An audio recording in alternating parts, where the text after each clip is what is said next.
what is this infatuation with individualism? What is this infatuation that the less help you need, the more of a goddess you are? Why is it less to have the support of other women that from the beginning of midwifery is like the first profession? And I know it's controversial and licenses and this and that and whatever, but I'm not a fear monger either. Like, yeah, most births go pretty well, but also birthing is harder than it's ever been worldwide for women.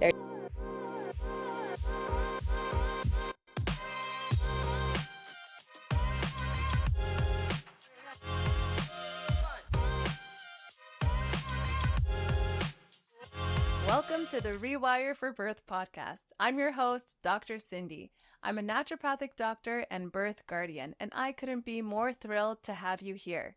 This podcast is all about rewiring the way we think about pregnancy, birth, and postpartum by offering a holistic perspective that empowers you to embrace your journey with confidence and strength. Each week, I'll bring you expert insights, valuable advice, and inspiring stories to help you feel prepared and empowered. We'll dive deep into the transformative experience of bringing new life into the world and explore ways to make your birthing journey truly beautiful.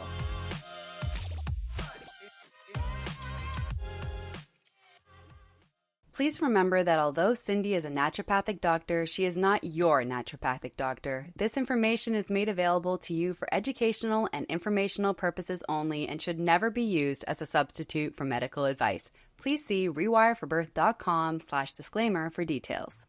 Okay, so on this episode of the podcast, we have Kimberly Ann Johnson. I am so blessed that we were able to record this, and just get ready to be schooled on the nervous system is all I have to say. If you don't know Kimberly, let me tell you a little bit about her. She is a somatic experiencing practitioner, an educator, and an author. She helps women heal trauma, awaken their power, and feel at home in their bodies to start living life on their own terms. She's always had a deep knowing that she was in this world to change things for the better. All of that came into sharp focus when she became a mother. Her whole life changed completely in that moment, and she had to learn a new way of being in the world. Now she uses her training, education, experience, and advocacy to help women get closer to their blueprints, to unpack all of those layers of habits and conditioning so that they can hear what their body is telling them and know who they truly are. Let's dive right in without further ado, because this conversation is full of so many nuggets of wisdom, and I hope you are able to pick up on some of them because this woman is truly full of deep knowledge and wisdom. Okay, welcome to the podcast, Kimberly Ann Johnson. I have just been waiting patiently and eagerly and excitedly to make this happen, because we have postponed since about end of 2024, but here we are. We made it today. Great. Glad we made it happen. Me too. Me too. So I don't really think you need an introduction with my audience. I'm sure they are familiar with you, but I will just say that if they need any resources, they should check out your books. One of the favorites of mine is The Fourth Trimester. And your newest book, Call to the Wild, is also one I am in right now. So I'm in the midst of it, but enjoying it so far. I'd love to get started with the nervous system, because as I was trained, and as so many healthcare professionals have been trained, is to talk about the nervous system and look at the nervous system through the lens of two parts: the parasympathetic nervous system and the sympathetic nervous system. The sympathetic is considered bad or negative, the stress response, and the parasympathetic is considered the good response, where we want people to be most of the time. And that is an oversimplification, and I'd love for you to just dive a little bit deeper and give us some more nuance into that. Sure.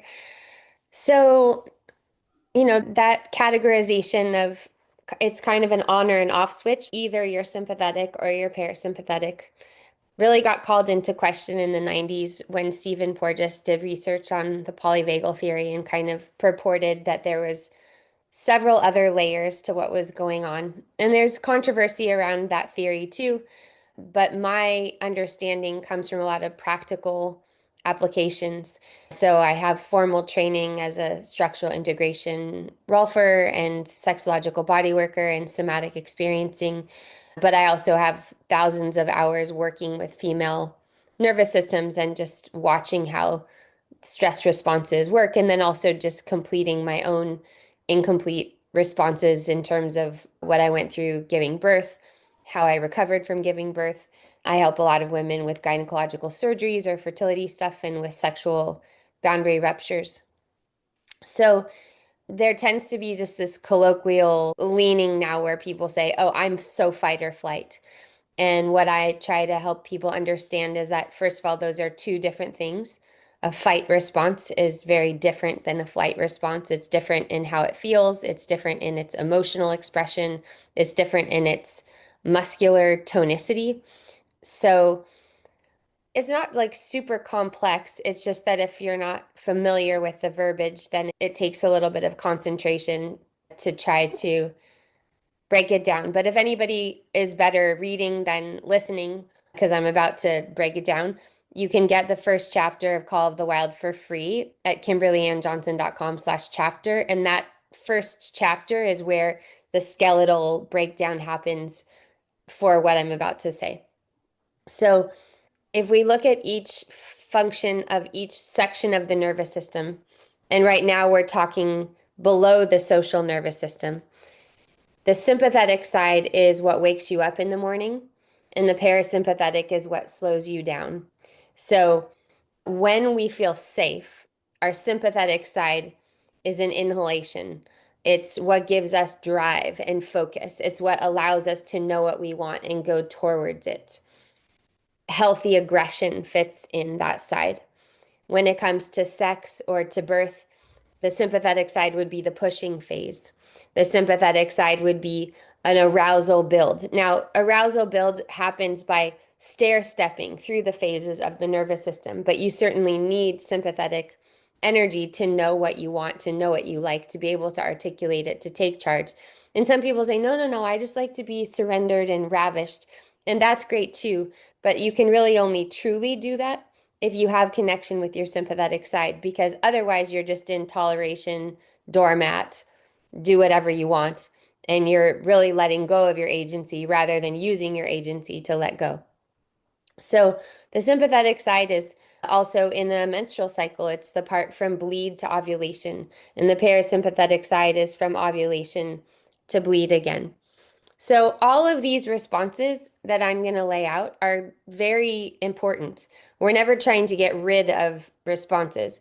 What we're trying to do is understand the routes that are more traveled more often, that we're defaulting to, that may have been really helpful in the past, but they're just not helpful in the present anymore. So in the sympathetic side, when we're safe, that's when we know what we want. We go towards it. We're not thwarted or distracted by what other people think or other instincts at the same time. And that's the mama bear. It's the protective energy. It's like, I know what my territory is. I know what I'm in charge of, and I'm going to protect it, and I'm going to keep going. The parasympathetic side under in safety is what we've already learned, which is rest and digest. So it's also, I can have an orgasm when I'm turned on. I can sleep when I'm tired. I can digest the food that I eat. I can change states and shift them quite easily. I'm not stuck in one state. But what people don't know so much about, so what you characterized as fight or flight or rest and digest, that's like comparing apples to oranges, because we're comparing one branch under threat to one branch in safety. So once again, the sympathetic side in safety is healthy aggression, drive, and focus.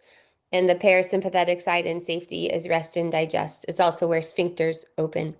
So dilation is an allowing process. Sympathetic is more of a doing side, and the parasympathetic is more of a being side. Sympathetic is a more vertical orientation. Parasympathetic is a more horizontal orientation. So then when we have a stressful event or we just perceive stress, So those are two different things. This word danger and violent and harm, they're all taking on lots of philosophical overlays. But really, these systems are in place for when, if I looked around my room and there was an actual physical danger, is different than, or there was an intruder or something like that, different than I just don't feel safe right now because we're talking about something that alarms me. However, the nervous system doesn't always know the difference between those two things. So when we're under stress in the sympathetic side, we either go towards the stress, which is a fight response, I'm going to encounter it and confront it, or we go away from it, which is I'm going to avoid it, I'm going to get out of here. It's a flight response. And then in the parasympathetic dorsal, so dorsal is the back of the body. It's subdiaphragmatic, so it's everything below the diaphragm. Viscera-wise, sympathetic usually lives in the limbs because that's what you would run or fight with. And parasympathetic is usually in the viscera, digestion, reproductive organs. Then we have a freeze response and sometimes a collapse response. So what that looks like in humans is fainting or evacuating your bowels or wetting your pants. That's at the most extreme. A dorsal shutdown, low blood pressure could be there too. But then what Porges came in and said is there's a whole nother branch of parasympathetic, and it's the parasympathetic ventral branch. And it's the newest of the branches evolutionarily. So in that branch, and human mammals are the only ones that have this social nervous system. So there's animals have like super complex social networks beyond what I understand because I'm not really a biologist, but it's not saying that they don't have their own intelligences. They do, but it's saying that their attachment system isn't working the same way as the human attachment system. So this is called the ventral vagal branch. Ventral is the front of the body. It's from the Latin root vent, which is also the word for window in Latin. And so it comes up through the heart, through the throat, neck, jaw, behind the ears. And it doesn't govern the eye orbits, although the eyes are a part of this. But that system is a system of filtering for belonging. So it's what tells us through the fine muscles of the eyes and actions around the mouth. Can we trust or not trust? Is this our people or not our people? Just like every branch, it behaves one way in safety. So in safety in the social nervous system is belonging. It's I can be different and I'm not going to be ostracized or shunned. I can be different and I will still belong. I can still be a part of this group. Hormonally, it's an oxytocin system. Oxytocin and estrogen work together. So it's predisposed towards females because it was developed at the 18-inch level for breastfeeding and imprinting for how an infant would know how it's feeling based on what the mother reflects back to them. It helps them to make sense of their environment. So when we feel safe, we feel like it doesn't matter what our behavior is or how our appearance is or what our work in the world is, all of these things that tell us that we're part of something or we're not part of something. You have to have this political leaning in order to belong to this group, or you have to, if you're in your family of origin, I can't belong because I earn too much, or I can't belong because I don't earn enough, or I don't have the same family configuration. Like in my family, there's some sense I'm a single mom, have been, and my brother and sister both have been married and own houses, and I rent. And even though I think from a holistic perspective, I'm doing really well, that I don't have those markers that mean safety to my parents. So in some ways, they think that my brother and sister are doing better, even though there's a lot of other like extreme richness in my life that they appreciate, but still they want those markers. And so I don't fit because I don't have those same markers. It's almost like being married to anyone would be better than not being married kind of thing. So in the threat side of the social nervous system, you have fawning and fitting in. So in a birth scenario, fawning is when you're going along with the doctor or the midwife or the medical professional or the hospital because you're afraid of retaliation. And that's a real thing. You're afraid that someone's going to get angry with you and not give you as good of care or threaten you with something. And so the fawning response is like a fawn, the big eyes, and I'm just so cute, you could never hurt me. You dismiss your own needs in order to get closer to authority so that the authority can't hurt you as much.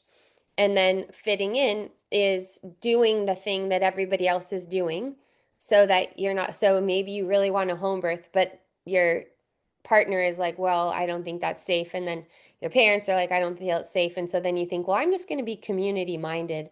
And even though I would like this other thing, and I know it was like really what I want, I'm going to not do that because that's going to cause too much conflict in my immediate family, for instance. I mean, that's a real common one when people are devastated after their birth because they realize that they compromised. And at the time, they thought they were compromising for a really good reason. I think like we do need to compromise in relationships, but oftentimes birth is a place where it's not an equal choice because it's the woman whose body it is and it's where she feels safe. And she tells herself, well, I'm not going to feel safe if my partner doesn't feel safe too. But then afterwards, when things don't go well, that can be a real relationship rupture. So some people are very predisposed towards these social nervous system responses. Social media really exaggerates them because we have so many more images to compare ourselves to. And again, because it disproportionately impacts the female brain, which has been proven by people like Donna Jackson Nakazawa in Girls on the Brink. And since I wrote my book, there's been more science that's come out on it that proves this because social media disproportionately impacts adolescent girls to adolescent boys, for instance. And that's because this social comparison function is just so intense for females. So that's sort of the cascade of responses. The social nervous system is kind of the first level. And then if the threat seems high enough, you're going to cascade down into a lower level. But the way that I work is below the social nervous system, generally working in the animal body, because we need to restore our self-protective, self-defensive responses and be able to have enough visceral animal power, especially when it comes to our pelvises, because that tends to be a place where even the most powerful women that I know give up their agency and their voice when it comes to their pelvis. So it's really important. We're going through these states. All of us go through all of them every day. We just go through them in small ways, generally, sometimes bigger ways. And each of them has a emotional correlate. So if you tend towards depression, then you tend towards a parasympathetic default response. If you tend towards anxiety, you tend towards a flight response. If you tend towards anger and rage, you tend towards a fight response. And that generally is telling you earlier in your life something happened and you weren't able to complete a cycle, and therefore it's stacked up. And now when things get intense, like any birth situation is intense, birth is not inherently traumatic. It is inherently intense in most cases. And when the intensity is ratcheted up, then those earlier incomplete responses tend to be closer to the surface and tend to have iterative. If you've had a really highly adrenalized experience that's attached to your pelvis, then that might rise to the surface in a birth scenario. Absolutely. I love talking about previous experiences when it comes to our reproductive system and how it's important to at least be aware of that before or as you prepare for the birth experience, because you're not sure how your body is going to respond in that moment when something is moving through your birth canal and you're not sure what's going to come up from a previous experience. Maybe it was traumatic, or maybe you didn't even categorize it as traumatic. And I also want to talk to you about the effect of numbing, for example, with the epidural, and how that can elicit a certain response that is unpredictable or unexpected for a lot of women going in the birth experience. Yeah, so an epidural can be used for a lot of reasons. One of the best of those reasons is when someone's just exhausted and the birth's been going a long time, and the epidural takes the edge off for a little while and gives them a chance to rest so that they can continue on and have a physiological, well, at that point it's interrupted, but it still have a vaginal delivery. An epidural or any anesthetic of any kind is a pain reliever. It's interrupting neural circuitry, and that's the point of it, is to interrupt the pain circuitry. But the body still is so you're immobilized. People talk about walking epidurals, and I've seen that once or twice, but generally once you get an epidural, you're not walking around after that. So you are immobilized, which is a parasympathetic state. So if you already have earlier freeze responses, or you just tend towards freezing, a lot of women come to me after their birth to work on repair, and then they're like, I have no idea why I didn't speak up for myself. I don't have no idea why. I normally am really good advocate for myself, and I just don't know why. And they're really blaming themselves. And it's like, well, physiologically, you are already in a freeze state. So you would be less predisposed towards having access to agency through words or through your movement or your action.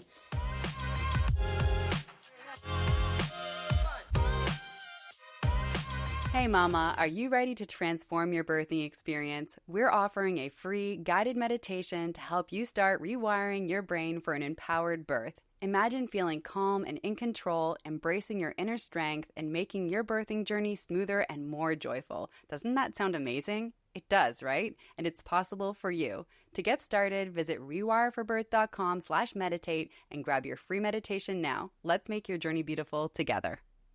An epidural can also be a disinhibitor, though. So if somebody has a lot of inhibition and it's not letting them dilate, for instance, most of this is happening below the conscious level. So sometimes the epidural really allows people to dilate because it takes off the edge of whatever the inhibitor is. But generally, it becomes much harder to push with an epidural. So you're pushing rationally more, like somebody's telling you when to push, or you're imagining the pressure. And so you're a little bit out of sync with the signals that your body would be giving you. And therefore, you can't surf the waves as easily. It can be it can be really frustrating, and you can kind of have a resignation response because it's like, what's the point? Because I don't even know if I'm doing it because I can't even feel it happening. So there's a lot of different ways that the nervous system gets impacted by certain different elements in birth, and certainly every birth is different. But it's a really good thing to, I don't know, there's a lot of theories out there, and there's theories for the collective, and they don't necessarily apply to every individual case. So when you said earlier, it's important for people to know what's happened in their pelvis. Most people do know. I mean, I had had a sexual assault before I became a mom, and I had heard, oh, like there's a whole book, When Survivors Give Birth. So I was a little bit afraid, like, oh, is this all of a sudden going to open up Pandora's box? And then what am I going to do? And I asked my midwife, and there's a lot of people who say, when you're pregnant, don't do any big trauma healing because it pulls up certain hormonal configurations that can negatively impact your baby. And so I really just didn't know what to do. But I wouldn't say that rationally knowing that I had had this boundary rupture really helped me in any way. I think it's more about knowing how to get support in what's happening in your nervous system moment to moment in the pregnancy. And so you recognize those states. And you can do that through different kinds of work with your sexuality. You can do that through, I have courses on it, Activate Your Inner Jaguar, where you really feel when you're in the state in real time. And then you can have a choice to do something different than what the default patterning is. And also, you then have a chance. A lot of people who have a parasympathetic predominance, we seem very mellow. We seem super chill. And where meditation is a positive parasympathetic state, but it's a resonance with a freeze state as well. So if you're good at freezing, you might be pretty good at meditating. And then you have to build the bridge between embodiment and that state that's a little bit familiar to you.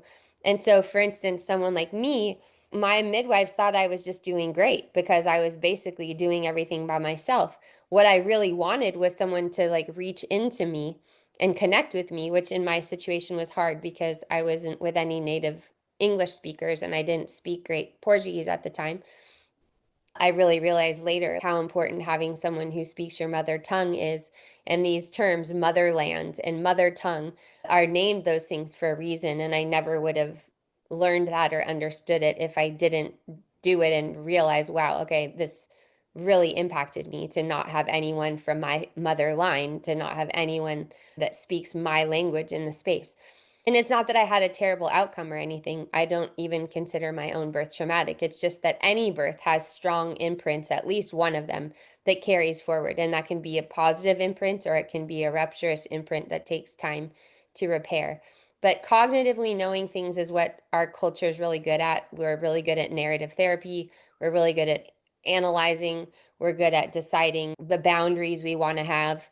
And we're not as adept at really checking in of, okay, well, I think this and other people are saying this, but what do I really know about myself? And in my case, for instance, my midwife really followed the belief that a woman birthing alone is the ideal birth. And because that's what animals do, they go away. And to me, I had studied Feldenkrais, and to my rational brain, that sounded like, yeah, that makes sense. But I was also living in another country. And if I thought about having a birth in my own country, it's like, I was like, oh, I'd want my best friend and I'd want an acupuncturist and I'd want this. And I would actually love to have tons of people there. But that didn't jive with what my care provider thought. And I felt like, well, if you hire somebody and they're an expert on this thing, then you should probably follow. Because also, if I advocate and say, well, I want this or that, I might be at odds with the person that I'm ultimately paying and handling and hiring to handle the whole environment. And I'm not even really a big people pleaser of any kind. That's not really a default of mine. So later I recognized, well, actually, for my system, what would have felt good was to have more people there. And now I have clients that are like, yeah, I'm a kind of person that wants as many people who want to be there because I want them also to learn from the experience. And then other people who have different configurations that they're open to. And yeah, there's a lot, as we know, there's a lot that comes up for reassessment and renegotiation when it comes to birthing. Yeah, I'm wondering if there's a way for people who are preparing for birth to get in touch with what it is that they truly desire, because maybe they've heard on a podcast that it's great to give birth without a lot of people there because privacy, being undisturbed, being unobserved is very important for oxytocin production. And so they're like, yeah, that's a great idea. Just the same way that you thought your midwife had the best information for you. I mean, that is a good idea, but like we got to think about what culture we live in, right? Because in my head, I was like, well, if I was, a freaking farmer, then I would just squat down at the tree and have a baby. And then I watched that video in the Baltic where women are like laughing and having babies in the Baltic Sea. So in my mind, I'm like, oh, I can do that. But I've never farmed in my freaking life. I don't know anything about farming. I live in the suburbs. I don't live that way. And I trusted my body a lot. I'm a dancer and a longtime yoga practitioner. And I also really, probably more than or as much as I trusted my body, I trusted my mental strength. I'd done really hard things, long, different kinds of fasts and Vipassana sits and been through a lot of discomfort. And so I was like, yeah, I can do this. I had no doubt that I could do it. But the point is really not to buckle down and test yourself to the nth degree. I think of it from a cultural perspective, less than a rational perspective, but probably both. Like, what is this infatuation with individualism? What is this infatuation that the less help you need, the more of a goddess you are? Why is it less to have the support of other women that from the beginning of midwifery is like the first profession? And I know it's controversial and licenses and this and that and whatever, but I'm not a fear monger either. Like, yeah, most births go pretty well, but also birthing is harder than it's ever been worldwide for women. Birthing is taking longer than it's ever taken because there's a lot of fear in the atmosphere. I mean, there's a lot of collective existential dread. I don't know if there's more war than there's ever been, but we're certainly inundated by war more than we ever have been, which is so bizarre considering that my grandparents were in wars. So that all impacts women's ability to let go and to imagine that the world is a safe place. I'm sure that that's partially why so many people are going past their dates. You just are like, is this a safe place to let my baby come into? And I think that continues on into parenting. How do we balance protecting our kids with preparing them for the world? because this is the world they're in. I offer something called Mother Circle, and it's intergenerational, and it goes through 8 classes of all of the different ways that we shift when we become mothers. And to hear other mothers that are mothering at all different stages, and maybe people who wanted to be mothers and could never have kids, and grandmothers, and to just hear stories. So rather than Googling and fact checking and looking at all these statistics, you can do that. But like, can you also sit in circle with other people and see what resonates for you? You hear how different people do it, and you're like, oh, yeah, I'm a little bit like her. I bet that actually would feel good for me. Or, oh, I'm really more wired like this other person. Because before we give birth, if we've never been to a birth, which is most people's situation, most people come to their birthing time and they've never been at a birth. So that tells you something about what their own nervous system has experienced or understands. Like being in multi-generational circle and Yeah. prioritizing stories as much as statistics, Mm-hmm. and willing to like have some mirroring with other people to see whose systems seem similar to yours and how that might inform your choices. Mm-hmm. And can you talk to us about the impact of the social nervous system? And so this is the collective nervous system of everyone around you, of everyone in your community, everyone that you come into contact with. And does it include everyone, on social media, everyone that you are exposed to from a media perspective as well? Well, you have a personal social nervous system, so you have agency over your own social nervous system. And I don't know, maybe you're referring to co-regulation or how we are Mhm. impacted by other people's social nervous systems.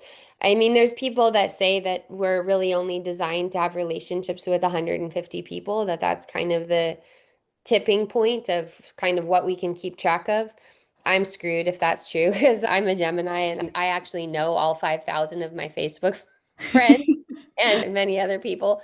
But that is overwhelming to me sometimes because I feel like, wow, yeah, I can't keep track. And when I had a baby in 2007, Facebook just started and I got on it because I lived abroad. And so it was a really good way for me to keep in touch with a lot of people and not have to be keeping in touch with each person and posting pictures of my daughter as a baby and things like that.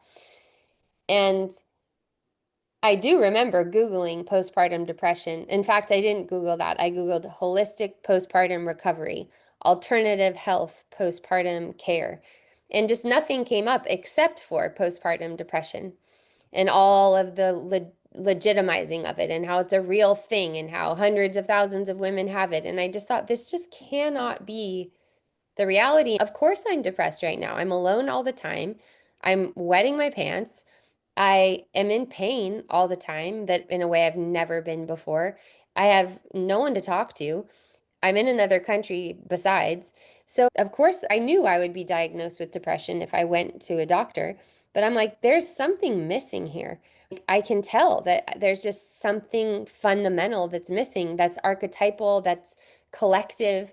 And so that's what I went on to study was what do other cultures do when women have babies? Because this doesn't work. I'm going to figure this out by myself and be alone. And I just felt like I didn't even know who to ask about it. But nowadays, we've got social media, Instagram, we've got TikTok, and I see most people are scrolling most of the time. So, like, I was never on my computer while I was nursing, for instance. I didn't have a cell phone. So, there wasn't even a chance for me to be multitasking and reading, maybe, but that was it. So now I see that people are like I was Googling that, but now you don't have to Google it. You'll just get inundated with all of the reasons why postpartum depression is real and why you should really get medication for it and why you should stop breastfeeding because that's probably making you depressed too. Get your body back, take your own agency back. It's fine. Just go ahead and mix it up, formula feed too. And it's just kind of like a snowball. The other day, my daughter was sick. And my husband, I'm newly married, and my husband just came here from Brazil. So he's been in the US for 4 weeks right now. And I was telling him, I don't really know what to do right now. And he said, hold on, let me call the old ones. And in Portuguese, he said it. Doesn't really sound good in English, but in Portuguese. And then he came back and he has two moms and he had called both of the moms and asked them what to do. And then that's how he proceeded with what to do for my daughter was what his moms told him. And that came naturally to him. He didn't think like, oh, I'm going to do a Google search and ask for a prescription kind of thing. He thought, no, I'm going to call my family. And I don't see people doing that very much. People are like a phone call is considered really intimate now. So people would rather text or just basically crowdsource how they're going to proceed with whatever it is that they're working with. And it's really tearing apart our social fabric and it's tearing apart our access to collective wisdom. You know, I Mhm. think about my own mom and she raised three kids and almost all of my aunts have three kids too.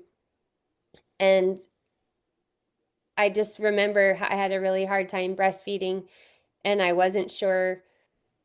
Everyone's like, it's stress, and that's like the worst thing to get told because you're like, okay, well, I don't know what to do about that. Like, yeah, I am stressed, but there's really nothing I can do about that. And breathing long exhalations isn't helping me get more breast milk, so I don't really know what to do. And neither is eating this special food. And I was drinking so much water and doing all the things.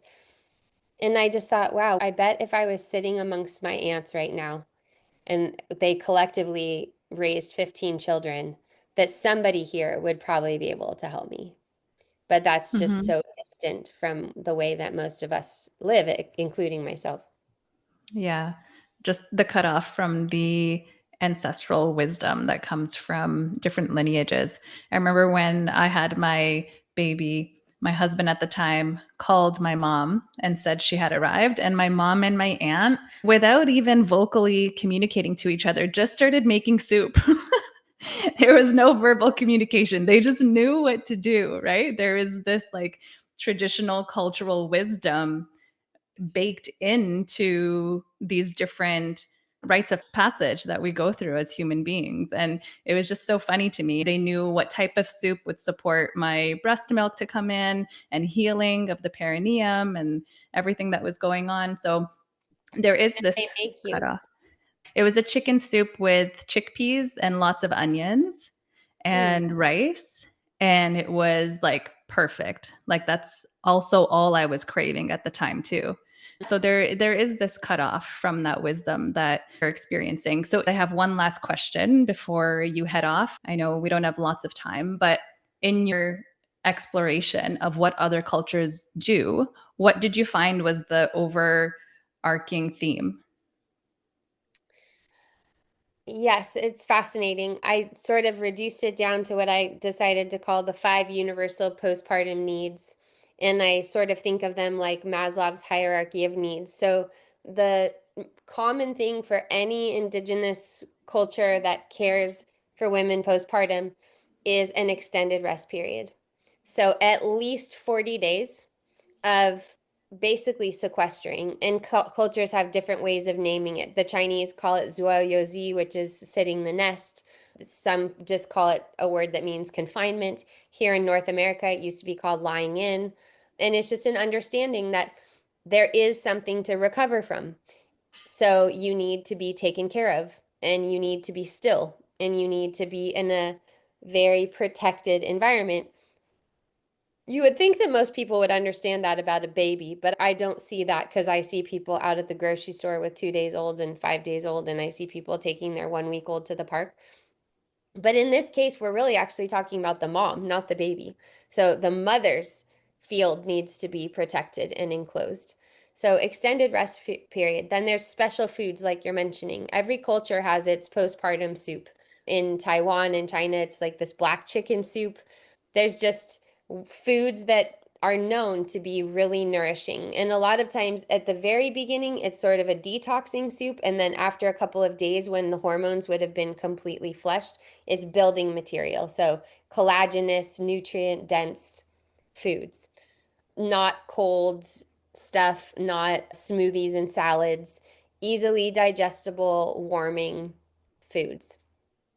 I'm from San Diego and I live next to Mexico, so we have a lot of the Mexican postpartum traditions, which are very intact as well. Extended rest period, nourishing food, loving touch. So I like to say that everything a new baby needs, a new mom needs. So a constant food source. You would never leave a baby alone for longer than an hour or an hour and a half. I mean, you would not leave them completely alone, but in another room. Touch. So we are offering so much at that time. We need touch. And that might sound woo woo, but I lived in Thailand for a little while and they have centers where women would go every single day for 40 days. And I was thinking that was such a luxury that I got one bodywork session. It's considered totally necessary for full recovery. And what's so beautiful is like the prioritization of that full recovery. So, loving touch, the presence of wise women. We need to have women around us who can sit with us and sit with us while we're grieving, sit with us while we're figuring out how to do this thing that seems like it should be so natural. But it is natural if we live among other people as mammals, like we're meant to do. It's not natural if we're 40 years old having a baby for the first time. We've never even really held a baby, let alone tried seeing somebody nurse or helped them nurse, or just so many things that we're so disconnected from. And then the final one is contact with nature. So that can be something like sitting in your rocking chair and just looking outside or looking at a horizon. It can be vaginal steaming is a great way through different teas. I used to train postpartum doulas, and some of my doulas I would have cook food and then deliver it, and then some of them I would have cook at the woman's house. And the ones I would have cook out were usually people that I felt were a little on the anxious side. And when you're watching someone cook and they're making rice and making multiple things, there's just a rhythm and a timing to it, and you can't speed it up. And the same thing is true with postpartum is it's a very slow time. And for people who haven't really slowed down before and are used to measuring their days by their productivity or are used to using exercise to manage their anxiety, it's just really hard to feel like you're doing nothing, even though you're doing a ton. And it's also hard to not have your days really broken up because you really can't get in much of a rhythm for the first 4 to 6 weeks, if not even a little bit longer. So, those are the 5 things that I observed that in the cultures around the world and those are Indonesia, Thailand, India, many African cultures, Ethiopia, Egypt, Mexico, many that I'm not naming, those were sort of the things that each of those cultures attended to. But you can have the higher ones, like presence of wise women, and it's not going to help you if you haven't taken the rest period. And a lot of times what happens is then later on, as you know, as a doctor, it's like later on, you're dealing with autoimmune stuff, or you're dealing with a prolapse, or you're dealing with something that's really just as a result of not having done that initial rest period. I didn't have it either. I didn't know any of this when I was a new mom because people are like, well, this is privileged or this is that. I didn't have a perfect postpartum time. I didn't even have one because I didn't even know it was a thing and that it was necessary. So when my daughter was 2.5, my acupuncturist just basically said to me, like, look, you have nothing to pull from. So you're just going to have to rest and eat. And I know you have to work because I was a single mom and I was doing, but like when you're not working, you need to lay down and rest. Don't eat, don't take a bus anywhere. Don't go for long walks, which is really weird because there's like all these things that were normally how I took care of myself weren't working anymore. And so you think, what do you mean? It's not good for me to go for a walk? I mean, how is that even possible? Like, that just seems so basic. But it was like, no, you just need a complete hibernation, which would be going parasympathetic. You need to just slow down so that you can receive nourishment from the earth. You can receive nourishment from the food and you're not expending. So I had to go back and do that later. And some of my people I've worked with have also had to, either by choice or because their body kind of forced it on them. Sometimes we don't have a choice. Our body makes the choice for us. Thank you so much for that. And I want listeners to really take in that it's not a luxury. This is just how women are meant to repair and to be able to bond with the baby in the postpartum period. There are a few things I was hoping to get into, but I want to urge listeners to reach out to you through your podcast, or they can read some of your books. I wanted to, of course, talk about sex and also the female nervous system as unique, and so on to the single mother nervous system. But I'm sure that they can get that information on your podcast. And with the few minutes that we have left, I will ask you my last question. So when a new life is entering this reality, there is a profound imprint that takes place, which you mentioned earlier in the podcast. And this imprint can be one of either love and safety and trust, which are all signatures of oxytocin, or it can be, which what happens sometimes is an imprint of survival mode, of uncertainty, of mistrust, of fear. And that's not permanent. We can do things to repair. But if I think women are supported, mothers are supported, describing, then we have this different imprint that happens on a mass scale. And that will shift the world because we're creating humans who have that primed in them, that imprint primed in them from birth. And then they can move through the world from love and safety and trust. And I just think we'd be looking at a different world if that happened. So with that being said, Kimberly, what would you like to imprint onto the ears of the listeners? It's a lot of new moms, a lot of families preparing for birth, and also women who want to birth something beautiful into the world, a creative endeavor, a business, something like that. Well, that's quite the preamble. Well, I mean, what I was thinking about before you asked me this question was that it's a little unfair. So people are hearing this, and maybe some of this information is new to them, or some of it hitting them differently than it has another time. The main people who read my book, The Fourth Trimester, are women who had a bad birth experience the first time and are trying to do a repair in their second birth. They realize, oh, I didn't know this stuff, and so now I do. But what would be optimal is that not just women would be in charge of having this knowledge, and not just the new moms. So I like it when people give the book to partners or sisters-in-law or the people that are going to be around, because otherwise the mom is then responsible for educating everybody else and responsible for troubleshooting all these needs, which for some people's personality works. And for a lot of people, it doesn't. And plus, it's overwhelming. And it feels a bit like too late sometimes. So I think that we have to broaden out our scope of how we look at these things and where the burden sits. And everybody wants the village when they need it, but nobody wants to be the one that's going out of their way to create the village. You hear that was a newer concept 18 years ago when my daughter was born. Hillary Clinton had just used the African proverb, it takes a village to raise a child. Then a few of us started to saying yes, and it takes a village to raise a mother. And it becomes very, very apparent when you have a new child, the absence of all of these cultural rituals and practices. So we got to play the long game. We've got to stop getting our attention jerked here and there by every latest trend and event, and really start to look at what we want to seed for how our daughters give birth, how their daughters give birth. So it's less about, yes, we have to do our own repair, and repair is always possible. And there's probably some big considerations about, people say to me all the time, I can't afford a midwife, or I'm choosing the birth scenario that I am because of finances. And for some people, that's really true, but for most people, it isn't. And in my case, I basically spent my life savings on a home birth. I moved from where I lived to another place so that I could have the midwife that I wanted, because I knew this is an experience that you're going to remember for your entire life.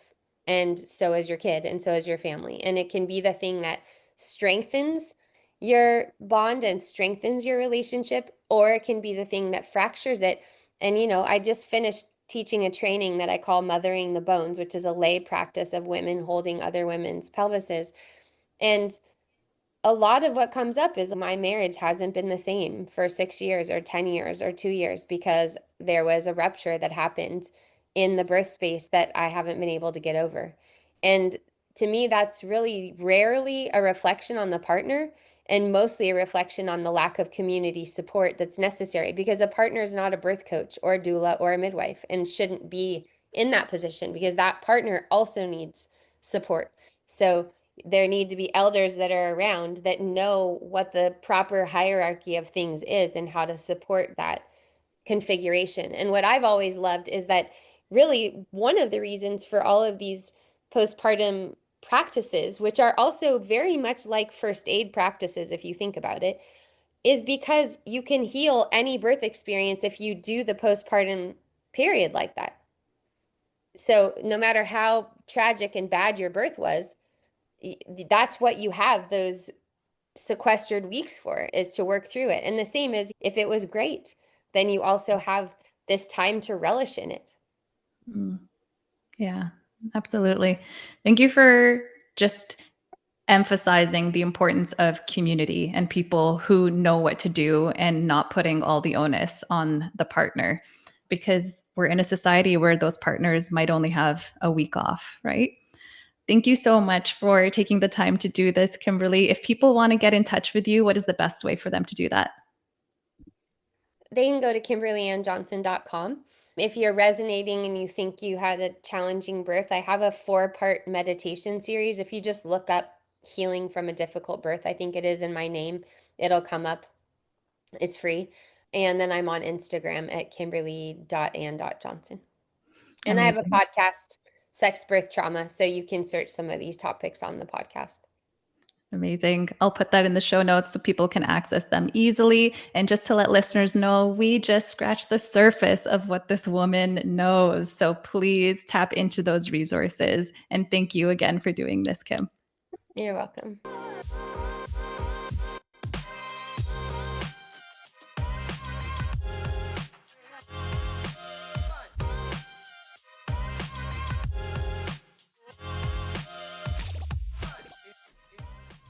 Thank you so much for joining us on today's episode of Rewire for Birth. We hope you found our discussion inspiring and empowering. If you enjoyed the episode, we would greatly appreciate it if you could leave us a review on your favorite podcast platform. Your reviews help us reach more listeners and spread the message of holistic, empowered birth experiences.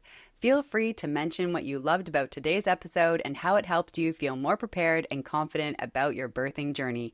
Your feedback not only encourages us, but it helps other moms-to-be find our podcast and join this incredible community. Together, we can make a positive change in the world of birth. Until next time, stay empowered and keep rewiring for birth.